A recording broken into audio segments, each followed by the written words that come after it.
something about the human drama of a dream reborn. Yeah. In there? I mean, here this frumpy kind of Susan Boyle comes out. Everybody's judging her by the way she looks. I mean, eyebrows is bushy. She's got the whole not looking like a professional performer, the whole 9 yards. And out of her comes this voice. Out of her comes this gift.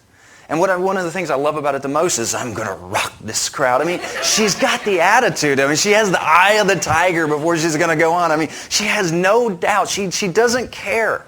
She's given herself to her dream.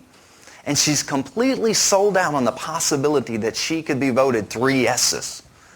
And I mean, when I was watching this, I first got the link from a friend of mine. I'm watching this. I'm like, this has got to be something good, because I was like with the rest of the audience. I'm like, what's this going to be? She's going to break dance? What is she going to do? That's going to be so phenomenal. And then out of her comes this voice. I actually Googled it thinking maybe they did a voiceover.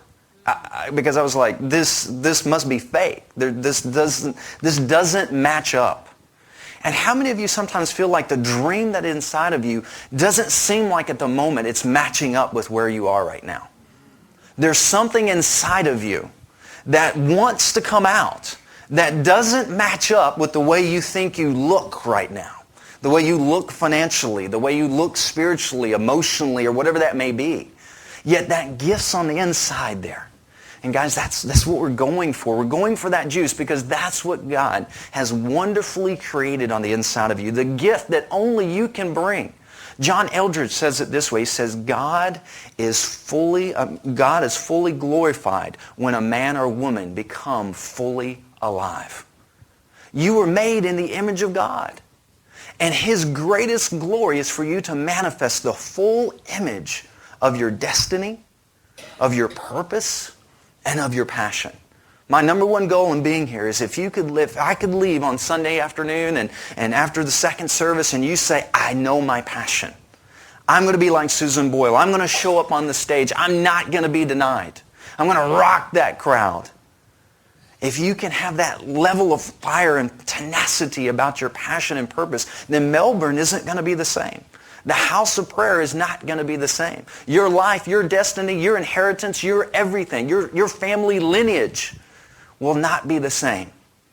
But the number one voice that's going to be working against you is what I call the critic. You have a critic on the inside of your mind right now that is arguing with me right now.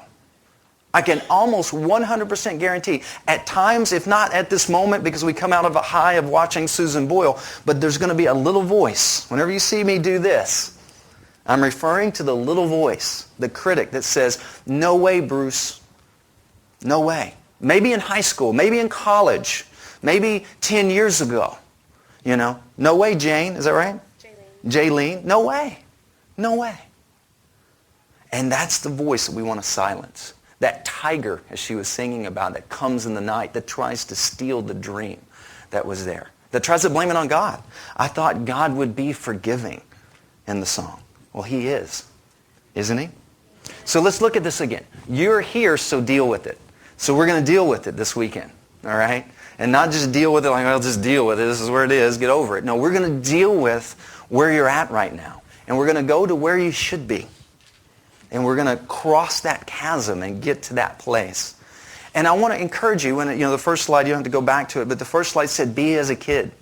Was Susan Boyle frumping out? I mean, she was just full on. And then she won. She was doing the, I don't know what, the Super Bowl shuffle up there. I mean, she was going to spike the mic or something, I mean, I didn't know what she was going to do there for a moment. I mean, she was on fire.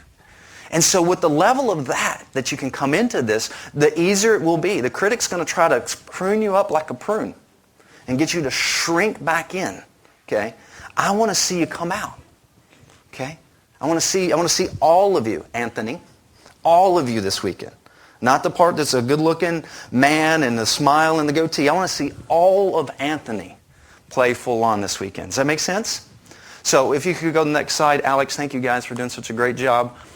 Why are you here? We asked that question. Does anybody want to revisit what you wrote on your page, even at this point, after watching Susan Boyle's? I mean, we have a target. You got to know, when you pull the arrow of your destiny back, you can't just close your eyes and shoot. My family and I just left Cleveland, Ohio, and We're shooting a period piece. We're shooting a 1700s movie about a young girl named Sybil Leddington. She rode one way and Paul Revere rode the other. We don't hear about Sybil. She's, as many historical figures don't make it into the history books, but she rode further, longer, and wetter than Paul Revere did. Alerting way more of the militia that the British are coming. The British are coming. And we were all in the movie. It's a lot of fun. It's going to be on Daystar and TBN. It's a lot of fun. I flew out of Cleveland and come down here to do this. My family's, I just talked to Terry up there, still shooting today. And Sybil Ledding was a girl like that, who took her passion, who stood for her country. Because she rode, we're here today. Do you realize that? Because if the militia wouldn't have stopped them then, they would have gotten a stronghold in America. The British would have. And we would be a colony today and not America. Possibly. She made a difference. She chose to step out. She chose to make a stand. And in that, we had these reenactors there, these guys that do nothing. Aren't you amazed by reenactors? I still, I have lenses passed around reenactors. I don't know, I just wouldn't be a reenactor. They travel around for free dressing up and playing war games. But there was these really cool reenactor guys there with their British coats on and their reds and their muskets, and they were literally firing the muskets. And what they were teaching us, and this is relevant to the target, is back in the day, they would hold the musket up and have a leather sheath around their neck. And when they would point the gun, they would turn their head and fire. 2 reasons. One, you're lined up, and so you have to turn your head because the gunpowder and shrapnel from the guy next to you would hit you in the face. And secondly, they said it was not honorable to look at the person you're about to shoot. So no wonder it took so long, and it's like, they turn and not even, I think they're over there, And so many of us, when we pull our destinies back, we're like, if I don't really aim at anything, if I miss, well, I can at least say I wasn't really aiming. And maybe we don't say that to ourselves cognitively, but if we don't have a clear focus, see, we can see the goal, we can see the arrow, but the target's a little bit out of focus. We want to bring your target, we want to bring that goal, that destiny into focus this weekend.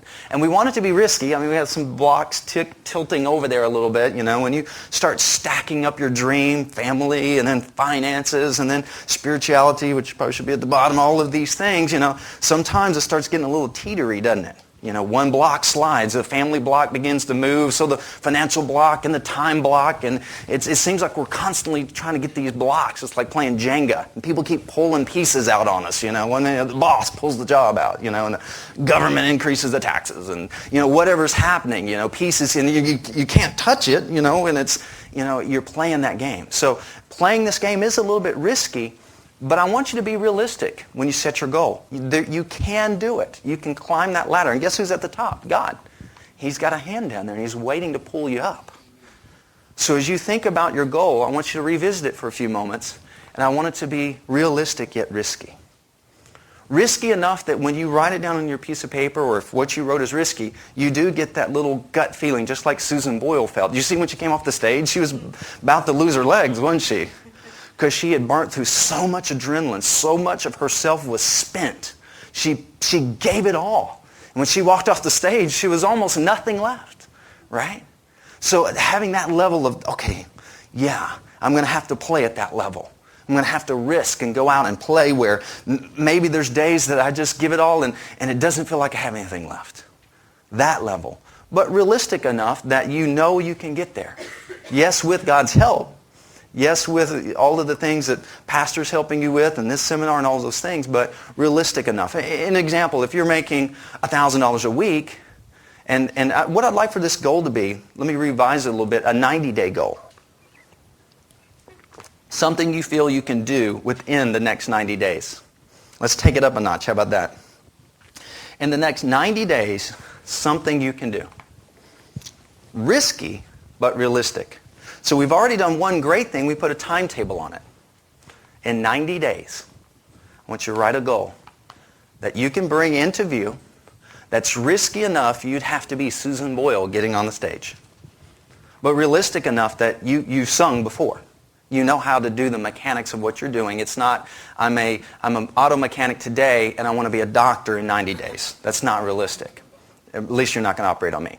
You know, you might be a quack, or you can throw out a shingle, but realistic enough that it is accomplishable. Even if it's a little bit, God's going to be involved, but realistic. Does that make sense? That's the kind of goal that we want.